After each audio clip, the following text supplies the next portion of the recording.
Boa noite a todos. Nós vamos dar início ao nosso estudo da noite de hoje. Nós vamos abordar o tema oração. E antes de iniciarmos, nós vamos fazer a nossa prece, a nossa oração, pedindo aos benfeitores que nos auxilia, que nos proteja nesse momento. Então nós vamos elevar o nosso pensamento a Jesus, dizer a Ele da nossa alegria desse momento, que Ele nos envolva, envolvendo os nossos pensamentos, os nossos sentimentos, e que esse momento de estudo, Senhor, possa levar luz, paz, esperança, conforto para todos aqueles nossos irmãos que nesse instante estiverem em necessidade.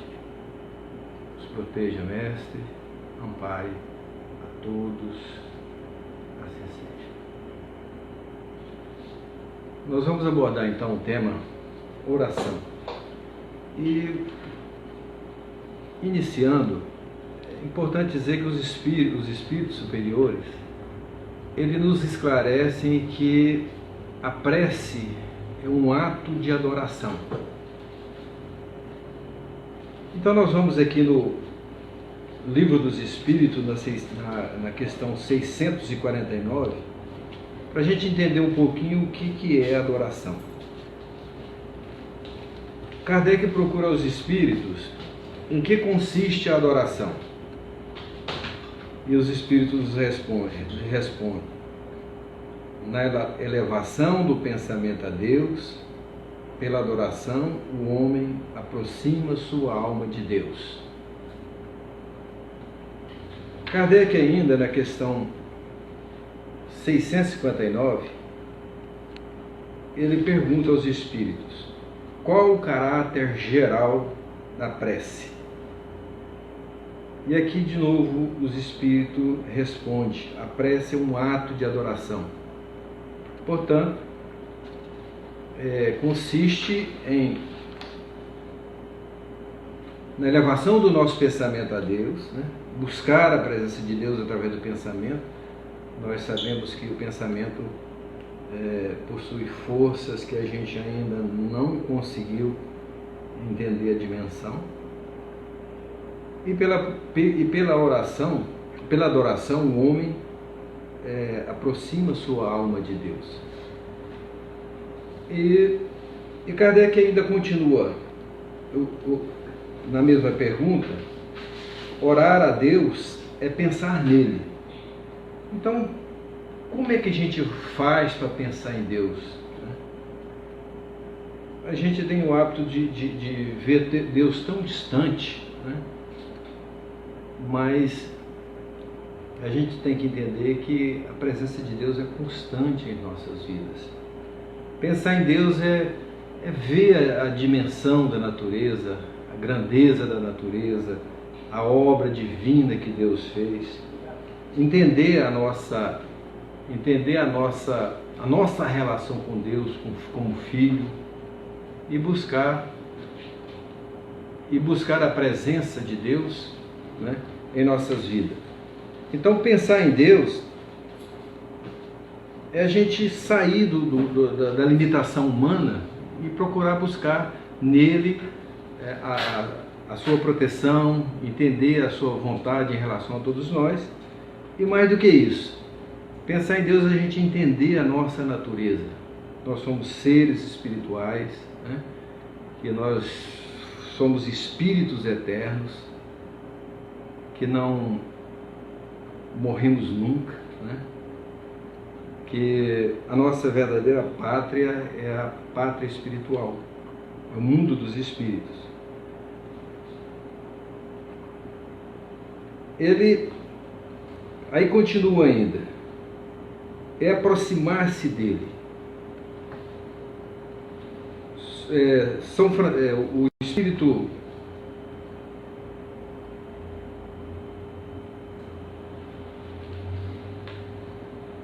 no livro do Evangelho segundo o Espiritismo, uma mensagem muito interessante o benfeitor nos afirma que Deus está dentro de nós. Deus ele se manifesta dentro de nós. Então, para a gente aproximar de Deus, nós precisamos entender que essa aproximação depende da gente, né? Somos nós que devemos aproximar de Deus, porque na verdade Deus já está dentro de nós.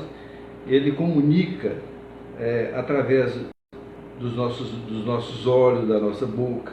Ele nos entende, Ele busca essa aproximação conosco através dos nossos atos, nossos pensamentos, nossos sentimentos, né? E pôr-se em comunicação com Deus. Como é que a gente se comunica com Deus? Nós podemos comunicar com Deus através do nosso próximo, entendendo o sofrimento do nosso próximo, entendendo a dor do nosso próximo. O Evangelho de Jesus, ele nos traz, segundo o Espiritismo, ele nos traz um preceito que diz que é impossível amar a Deus sem amar o próximo. E é impossível amar o próximo sem amar a Deus. Então, toda vez que nós nos aproximamos do nosso próximo, toda vez que a gente entende a dor, o sofrimento do nosso próximo, toda vez que a gente se dispõe a socorrer, a auxiliar, a amparar aqueles que sofrem no nosso caminho, compreendendo, entendendo o nosso próximo como nosso irmão, que merecedor de todo o nosso carinho, todo a nossa solicitude. Então a gente vai entendendo que Deus, nós aproximamos de Deus, nós nos comunicamos com Deus através do nosso próximo. E essa comunicação a gente percebe que ela ocorre no dia a dia, seja no nosso lar, seja no nosso ambiente de trabalho, né? A gente precisa ver no nosso próximo a figura do nosso Pai Criador, né? Através dessa compreensão do nosso próximo, nós vamos entendendo os ensinamentos de Jesus, né? Porque foi o próprio Cristo que nos disse que no seu mandamento maior, que nós devemos amar a Deus sobre todas as coisas e ao próximo como a si mesmo. Então, nesse amor do nosso próximo, nós estamos nos aproximando de Deus, nós estamos entendendo, né? Nós estamos entendendo a importância do amor em relação aos nossos irmãos. E aí continua ainda na questão 659, há 3 coisas que podemos propor por meio da prece. Louvar, né? Louvar a Deus. Louvar a Deus significa reconhecer a sua grandeza, reconhecer a grandeza da sua obra, né? Reconhecer a alegria que Ele nos proporciona nas pequenas coisas, como nas grandes coisas. Entender que o louvar a Deus não é apenas falar da boca para fora, mas é sentir profundamente aquilo que Deus quer nos mostrar através da sua obra, através da obra da criação. Ainda nós podemos, através da prece, nós podemos pedir, né? A questão de pedir a Deus, ela é muito... A gente precisa de ter muito critério naquilo que a gente vai pedir a Deus. O Evangelho segundo o Espiritismo, no capítulo 27, nós temos aqui uma instrução interessante, muito propícia para o nosso momento, que é a maneira de orar. Aqui os benfeitores nos esclarecem que naquilo que a gente deve pedir a Deus, a vossa prece deve conter o pedido das graças de que necessitais, mas de que necessitais em realidade. Inútil, portanto, pedir ao Senhor que vos abrevie as provas, que vos dê alegrias e riqueza. Na maioria dos casos, os nossos pedidos, eles sempre são voltados para as nossas preocupações materiais. Nós temos o hábito, né, de pedir apenas aquilo que impressiona os nossos sentidos. Mas, na verdade, o que a gente precisa de buscar em Deus é aquilo que realmente vai nos melhorar, vai nos consolar, vai trazer paz, vai trazer equilíbrio. Nós precisamos de aprender a pedir a Deus a nossa melhoria moral, né? Porque tudo aquilo que a gente pedir a Deus, na verdade, Ele vai dar nos limites das nossas necessidades. A gente pode até imaginar a figura de um pai, um filho, né, que enche o pai de pedidos, faz diversos tipos de pedidos, mas o pai conhece a necessidade do filho, sabe o que é importante para ele, e o pai dá aquilo na medida do que é necessário, na medida daquilo que pode realmente lhe trazer benefício. Essa figura do pai, ela pode ser transferida para Deus, né? Não adianta a gente fazer pedidos para Deus que não, né, Ele não vai nos atender. Muitas vezes aquilo que nós pedimos pode até ser um mal, né? Nós temos que aprender a pedir e aprender a receber. Entender que o momento certo, aquilo que a gente busca em Deus, através da oração, ele pode ser cedido a nós. Eu vou trazer agora uma reflexão importante. Nós vamos pensar aqui de 3 pedidos interessantes que ocorreram, né, em fatos históricos do próprio Evangelho de Jesus. Nós vamos trazer aqui para a gente relembrar pedidos que foram atendidos porque eles estavam motivados por uma fé extraordinária, motivados por uma necessidade, e foi reconhecido por Jesus.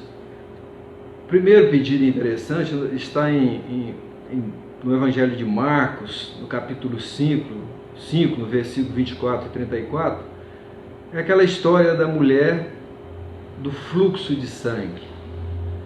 Conta lá o Evangelho que uma mulher já tinha esgotado todas as suas economias, né, para tratar de um fluxo de sangue. E ela, tendo notícia de que Jesus passava por aquele local, ela resolveu buscá-lo, né?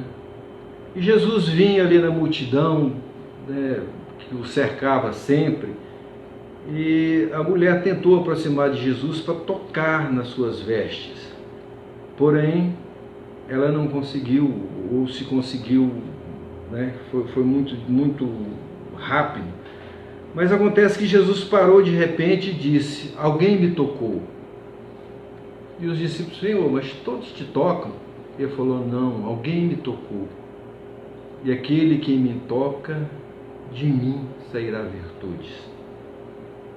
Esse é um exemplo da prece sentida, da prece necessitada, em que o necessitado busca, através da oração, através da prece, algo que vai lhe trazer paz, algo que vai realmente lhe favorecer. O outro exemplo, que eu acho muito interessante também no Evangelho, ele está em Marcos, no capítulo 2, nos versículos de 1 a 12. É o caso do paralítico, né, que, tendo sabido que Jesus estava na sua casa pregando, e o paralítico foi levado por 4 pessoas e ali não conseguiu transpor a multidão. Eles resolveram abrir uma fresta pelas telhas e desceu o paralítico na presença de Jesus.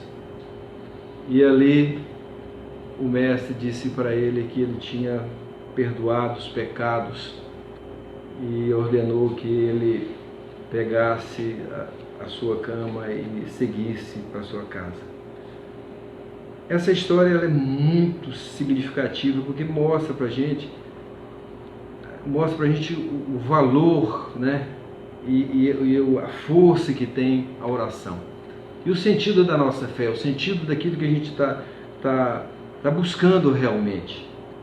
E o outro exemplo interessante, ele está no livro Os Mensageiros, de André Luiz, que é a prece de Ismalha. A prece de Ismalha ela é significativa. Aqueles que ainda não tiveram oportunidade de ler o capítulo 24 do livro Os Mensageiros, de André Luiz, ela é uma história extraordinária que realmente comove, realmente nos traz assim uma confiança, uma certeza do valor da prece e como a prece deve ser conduzida. Na história, Ismalha vai fazer uma oração para uma enorme quantidade de espíritos que estão dormindo, que dormem, né, que não despertaram no plano espiritual. E quando ela começa a orar, André Luiz ele abre os olhos em determinado momento da história e vê que caía plumas de luz sobre Ismalha e as pessoas que estavam ali orando. E mostrou ali, André Luiz mostrou claramente a capacidade moral e espiritual de cada um no momento que ora. Ele percebeu que Ismalha ela transmitia aos doentes ali energias sublimadas, né? E com um potencial muito maior do que os outros. Essas três situações importantes do Evangelho e do livro Os Mensageiros de André Luiz servem para a gente entender que com a prece a gente movimenta as energias do plano espiritual. A gente busca a presença de Deus para próximo da gente. E seguindo a nossa fala, nós vamos também dizer que através da prece a gente pode também agradecer, saber ser grato a Deus por tudo aquilo que Ele nos oferece. Saber ser grato a Deus pelo bem que Ele nos proporciona, na alegria de reconhecer que nem tudo aquilo que a gente aquilo que a gente busca a gente vai receber de pronto. Mas a gente tem que saber agradecer pela vida, né? Pelas dores suportadas, principalmente nesse momento em que a Terra passa por grande aflição. Nós precisamos entender qual é a mensagem que essa aflição, que essa dor tem trazido para os nossos corações, para os nossos sentimentos. Mas a doutrina espírita ela é extremamente consoladora, ela mostra, né, que dos momentos de aflição e dos momentos de dor, dos momentos de grande padecimento, a mensagem que fica é a mensagem da esperança, a mensagem da certeza e, acima de tudo, a confiança na vida eterna. Ter absoluta certeza de que nós somos espíritos eternos e que estamos aqui na Terra de passagem, já vivemos muitas encarnações aqui e que essa não foi a primeira e nem será a última, né? E que esses momentos de grande aflição servem para a gente refletir sobre tudo aquilo que a gente sabe, que a gente buscou aprender e daquilo que a gente precisa aprender através dos ensinamentos dos Espíritos. Então, nós vamos trazer aqui uma mensagem interessante de Meimei. A mensagem chama Ora e Confia. Essa mensagem ela é tão importante nesse momento de aflição, nesse momento de dor, porque a gente observa que as pessoas têm perdido a esperança, têm perdido a confiança, esquecendo de que a Terra, né, ela tem um governador espiritual. Nós temos aqui a proteção, nós somos conduzidos pelo Divino Mestre Jesus e a gente precisa ter confiança, porque tudo na vida passa, né? E as pessoas que estão desesperadas, que estão angustiadas com esse momento, a gente pode sugerir o culto do Evangelho no lar, né? Sugerir que as pessoas se reúnem com seus familiares, né? Começa a pensar na importância de trazer Jesus para dentro do seu lar, buscar, através da oração do lar, refletir sobre as dificuldades, as dores, amadurecer o seu espírito. Porque, na verdade, quando a gente instala, quando a gente traz o Evangelho de Jesus para dentro do lar, a gente sente a proteção dos espíritos, a gente sente que vibrações novas vão balsamizar os nossos lares. A gente percebe que as preocupações, as ilusões, as dificuldades, né, aquelas dores aparentes, elas começam a tomar solução. Então, Emmanuel, ele nos diz o seguinte, antes da gente fazer estudar aqui um pouquinho a Ore e Confia de Meimei, Emmanuel, ele nos diz que quando o ensinamento do Mestre vibra entre as quatro paredes de um templo doméstico, os pequenos sacrifícios tecem a felicidade comum. A observação impensada é ouvida sem revolta. A calúnia é isolada no algodão do silêncio. A enfermidade é recebida com calma. O erro alheio encontra compaixão. A maldade não encontra brechas para insinuar-se. Quando nós oramos em família, quando a gente cria o hábito de escolher um dia por semana, orar, reunir a família, né? Ler um trecho do Evangelho, de tantos livros interessantes para o culto no lar, nós começamos a entender que o lar é um cadinho renovador. É um lugar onde, se cultivado com paciência, com tranquilidade, com paz, a gente supera todas as dificuldades. E a proteção se instala não só dentro do nosso lar. A proteção dos espíritos, ela se estende para toda a cidade, para toda a coletividade, para toda a humanidade. O lar que ora é um ponto iluminado, onde Jesus e os espíritos superiores mantêm um posto de socorro para auxiliar aqueles que sofrem. Nós vamos ver aqui que a Meimei, na mensagem Ore e Confia, ela diz o seguinte: se um dia te encontrares em situação tão difíceis que a vida te pareça um cárcere sem portas, sob o cerco de perseguidores aparentemente imbatíveis, sofrendo a conspiração de intrigas domésticas, na tramas de processos obsessivos, no campo das moléstias consideradas irreversíveis, no laço de paixões que te conturbem a mente, debaixo de provas que te induzam à desolação e ao desânimo, sob a pressão de hábitos infelizes, em extrema penúria, sem trabalho e sem meios de sobrevivência, a alma relegada a supremo abandono, na área de problemas criados pelos entes a quem mais ames, não se desespere. Ora em silêncio e confie em Deus, esperando pela divina providência, porque Deus tem estradas onde o mundo não tem caminhos.